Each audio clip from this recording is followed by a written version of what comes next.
يلا بقى نرجع من الجابون غرب افريقيا ونيجي الجزيره، ملعب مختار التتش، حيث تعاقد الاهلي مع سليمان كوليبالي. الكلام اللي اتقال ان الاهلي دفع 750,000 يورو. الكلام اللي جاي من اسكتلندا ان احنا جالنا مليون. ده مش موضوع، مش هنتكلم عن دي. لكن في حاجه وانا بتفرج على سليمان كوليبالي استوقفتني جدا. الراجل ده في اخر 6 سنين لعب في 7 انديه بشكل مش قادر افهمه. ليه 7 انديه؟ طب ليه ما استقرش في اي مكان؟ وليه بيروح اعاره وبعد الاعاره محدش بيسعى انه يجدد الاعاره وبيرجعه لناديه؟ بعدين لما شفت لقطاته قعدت اتفرجت عليه شكله مرعب. طب لما هو مرعب وراجل لسه صغير في السن بالتالي بيبقى قدامه وقت، ايه اللي بيخلي الانديه دايما ما بتصبرش شويه عليه؟ ايه اللي يخلي الانديه ما تصبرش عليه؟ احنا عايزين نتكلم، يعني عايزين نفكر فيها. يعني انا بقعد افكر في الموضوع فعلا. طبيعي جدا اي نادي بيجيب لاعب اعاره بيبقى عايز ياخده على سبيل البيع او عايز يمدد الاعاره، لكن ليه كل اعاره بيرجع؟ وليه بتنقل كتير؟ ده في انديه، انا هوريكم التفاصيل دلوقتي، في انديه بتشتري سليمان كوليبالي وتعيره وبعدين يرجع لها من الاعاره تعيره تاني. وبعدين الغريب جدا انه دايما بينتقل اما فري ايجنت اما ببلاش او اعاره بدون مقابل. تعال نشوفها بالتفصيل كده. الراجل ده في 2011 كان في سيانا، كان في اي سي سيانا ثم انتقل لسيانا. هو زي ما انتم شايفين على الشمال موفينج فروم، على اليمين موفينج تو، يعني اللي على الشمال النادي اللي باع، على الشمال النادي اللي باع، على اليمين النادي اللي اشترى. تمام؟ من اي سي سيانا لسيانا، ده كل ده اندر 19 تحت 19 سنه. تمام؟ ثم سيانا باعوا لتوتنهام تحت 21 سنه ب1.5 مليون يورو. توتنهام عمل ايه بقى؟ قام مديه اعاره لجروزيتو. طب جروزيتو خلص الاعاره، يقول له مثلا خلي الراجل ده معانا شويه، طب تعالى نشتريه. لا خالص، اند اوف لون، رجع تاني لتوتنهام. طب توتنهام يعمل ايه؟ قام مديه الباري. اداه الباري بكام؟ الحقيقه اللي عايزين برضو عشان ندي الناس حقها، اللي انتم شايفينه ده من موقع ترانسفير ماركت، ده شغلهم عشان ندي كل واحد حقه على شغله. راح من توتنهام توتنهام تحت 21 سنه الباري بكام؟ محدش يعرف. طب باري عمل ايه؟ كالعاده بيستوازي، اداه البيستوازي اعاره. طب خلصت الاعاره، بيستوازي احتفظ بيه؟ لا، رجعوا الباري. طب باري عمل ايه؟ خلص الاعارات، قام بيعه لبيتر بورو الانجليزي فري ترانسفير. طب بيتر بورو يعمل ايه؟ قام طلعوا اعاره لنيوبورت كانتري. طب نيوبورت كانتري يعمل ايه؟ خلص الاعاره، يقوم رجعه تاني لبيتر بورو. بيتر بورو جابه قعد يعيره، خلص اعارات لغايه ما راح كيلمارنوك. راح كيلمارنوك لعب بقى شويه، وبعد ما لعب شويه مش كتير انتقل اخيرا الى الاهلي. مش غريبه شويه؟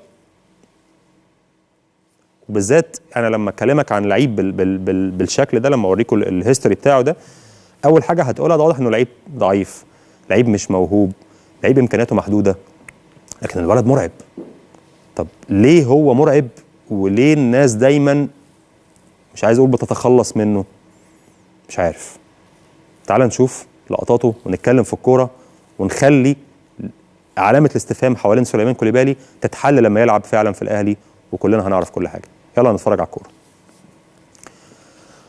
سليمان كوليبالي في اغلب الاوقات بيستلم في ال 18 كفرود 9، فرود الصريح، فرود الرئيسي، راس الحربه، ايا كانت المصطلحات، تارجت مان والى اخره، واحيانا بيستلم كوينجر ناحيه الشمال، واهدافه متنوعه جدا. يلا نشوف. 1 لواحد بيقدر يعدي ويشوط، اذا الراجل بيقدر ياخد قرار كويس جوه ال 18 ومهاري. الاثنين. ايه تاني؟ استلم، هرب من الاوفسايد، لمسه واحده، جول. خد بالك المهاره دي غير المهاره دي، واللي بيجيب الجول ده عاده مش زي اللي بيجيب الجول الثاني. يعني فكره ان انا استلم الكوره وارقص 1 لواحد وشوط، ده ستايل من اللعيبه. فكره اللعيبه اللي بيلعب من لمسه واحده ويخطف على طول، فرود اللي احنا بنسميه الفرود الهداف الخطاف، اللي عند المصطلحات بتاعتنا دي، القناص، الحاجات الحلوه دي، الراجل بيعملها برضه. هو هنا تاني استلام، مهاره، دي لقطه بتاعت فرود 9 مهاجم صريح، مش دايما في القلب. اللقطات اللي فاتت دي كلها كان في القلب، بيستلم زي الفرود الصريح. فرود صريح زي مين؟ زي مروان محسن، زي باسم مرسي، زي حسام باولو. بالمناسبه حسام باولو اول ما مضى للزمالك ضيع ضربه جزاء، فدي حاجه جميله جدا، وده بيؤكد ان حسام باولو كان مكانه في الزمالك الحقيقه. الخطوه الجايه كمان ما يتحسبلكش ضربات جزاء بقى عشان تكتمل. طب هنا فرود 9 برضه كعب رجله. امال انت يا ابني بيسيبوك ليه؟ طب مش فاهم يعني انت عمال ترقص وتجيب بيسيبوك ليه؟ فرود صريح تماما، كل دي لقطات فرود صريح تماما، متحرك جوه ال 18، سايب لنفسه مساحه، الكره بتجيله، بيتصرف صح، لا بيقلق ولا بيتخض ولا بيرتبك. تاني 1 2 لا حول ولا قوه الا بالله، لا اله الا الله. ده هيلعب في الاهلي بجد؟ هنا مستلم زي الوينجرز، واخد مساحه شويه، فاتح شويه ناحيه الشمال، مش بيستلم جوه ال 18. يعني كل اللي فات ده احنا شفناه بيستلم جوه ال 18 في العمق بتاعت الفرود الصريح، هنا بيستلم في مكان الوينج. تعال نشوف بقى هو في مكان الوينج. لا اله الا الله، لا اله الا الله. هو هيلعب في الاهلي فعلا؟ كلكم بتاكدوا انه هيلعب في يعني خلاص مفيش اي ماشي اوكي. نفس الفكره، بيستلم وينجر مكان الوينجر وبيدي نفسه المساحه وبيشوط، ولا حول ولا قوه الا بالله.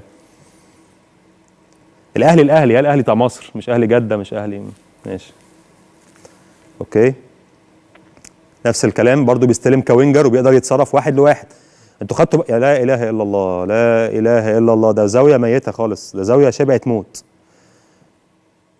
نتكلم بجد، الراجل عشان نعدد امكانياته، واضح انه في ال1 لواحد مميز جدا، واضح انه في التسديد على الجول مميز جدا بكلتا القدمين، وواضح ان عنده الجرأه انه بيشوط من زوايا ميته. الكره اللي فاتت دي لو رجعنا تاني كده سريعا، فكره انه ياخد قرار الشوط اصلا من الزاويه دي، ده قرار صعب، قرار صعب جدا. هيلعب في الاهلي وانتم مبسوطين طبعا كلكم.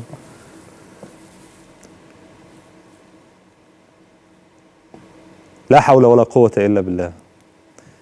حاجه تانية مميزه جدا في سليمان كوليبالي، بيلعب بيمينه وشماله. يعني هو بيقدر يستخدم يمينه، يعني في لعيبه كتير لما بتلاقي الكوره لو مثلا بيلعب بشماله وجات الكوره على يمينه بيعطل، تلاقيه دايما عمال يعوج في جسمه عشان يجيبها على شماله تاني، والعكس في لعيبه بتلعب بيمينها بس، لما الكوره بتجي على شماله بيحاول يعدل، وده بيعمل ديلاي في الهجمه. لكن اللعيب اللي بيقدر يتصرف بسرعه بيمينه وشماله ده بيفرق جدا جوه ال 18، لان جوه ال 18 هي بتبقى ثانيه، يا بتسبق انت المدافع يا المدافع بيلحق يغطي نفسه. نفس الكلام سليمان كوليبالي هنا كوينجر، 1 لواحد فيها مميز جدا على الخط. ايه ده بقى؟ يعني الزاويه اللي فاتت كانت ميته، دي زاويه منقرضه، دي زاويه مش موجوده.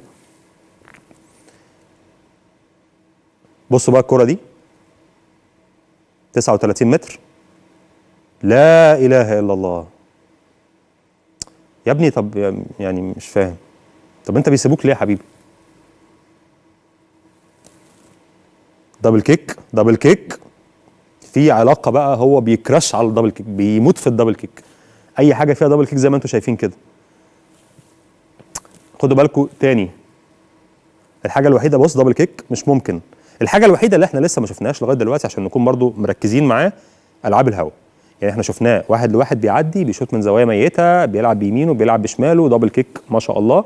لسه ما شفناش دماغه شغاله ولا لا. تمام؟ لا حول ولا قوه الا بالله. طب معلش رد عليا بقى، انت بيسيبوك ليه؟ مش عارف، انا عن نفسي مش عارف. فعلا عشان نتكلم فعلا بجد، اللقطات كلها بتعكس لعيب كبير. بس انا عن نفسي بصراحه من النوع اللي اللقطات ما بتفرقش معايا قوي، يعني انا مش من النوع اللي بموت قوي في اللقطات. يعني انا لو هفكركم في 2005 مثلا، نادي الزمالك تعاقد مع لاعب اسمه كينج ساني، ومؤتمر صحفي بقى وفيديوهات بقى، والدنيا قامت ما قعدتش. تشوفوا في الفيديو بسم الله ما شاء الله، ويطلع ينط بالهيد بتاع حاجه ما شاء الله، وكله قال لك خلاص يا معلم خلصت جبنا كينج ساني. اول ماتش كينج ساني ده فجاه، واحنا بنشوفه في الملعب بقى، سيبك من الفيديوهات، فجاه كينج ساني ده بقى باني عارفينه بتاع اليس في بلاد العجائب؟ طلع بتاع قد كده، الواد قد كده بالظبط، وقصير كده وشكله غريب جدا، وما بيعرفش يلعب برجله وما بيعرفش يلعب بدماغه، مش عارف مين ده يعني، انا ما اعرفش مين، هل ده فوتوشوب ولا ده كان ايه، مش عارف بصراحه، بس فوتوشوب فيديو برده مش قادر افهمها يعني. فانا بصراحه انا مقتنع جدا ان اي لعيب في الدنيا مهما كان كويس او وحش اقدر اعمل له فيديو يطلع كويس. هو نعم فيديو مش بالمنظر اللي احنا شفناه ده، لان الفيديوهات كمان مش لمسه واتنين، لا ده بيستلم ويعمل، مما يؤكد ان الراجل فعلا عنده كوره بشكل جبار. هيبقى هنا السؤال اللي هتجاوبه الايام، محدش فينا هيقدر يجاوبه، ليه الراجل ده بيتنقل كتير؟